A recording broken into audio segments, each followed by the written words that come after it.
Hi. I have a controversial book opinion to share with you all. You know the book that everybody's been talking about? The book that Facebook doesn't want you to read? I read it.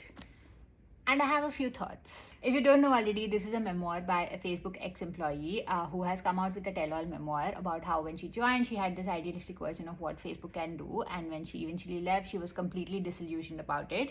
And it reveals a lot about Meta and how they've operated. It does give a lot of insider insight into how Meta dealt with the Myanmar situation, about the whole free basic situation in India, about a lot of controversies and actual influencing that it does for the bad across the globe. That was all fascinating and horrifying at times. I have no gripe with that. What I do feel is that I don't think the author is as innocent as she portrays herself to be. She's the director of public policy, or whatever the meta equivalent version of that title is for Facebook. I don't buy into the explanation that she had no idea about all the horrible things that they were involved in until the very end, or until it was kind of out of her control. She's a woman with a lot of intelligence, with a very important post.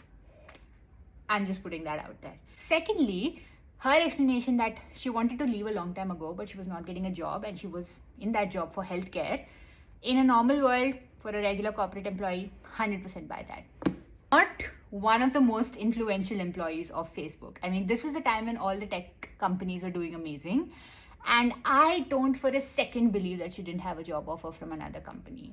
While I appreciated the tell-all perspective that this book portrayed, I just don't buy that the author is as righteous as she portrays herself to be.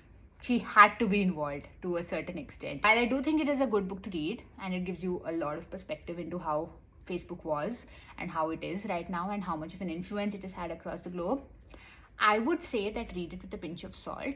But yeah, that's just my opinion. Make your own opinion.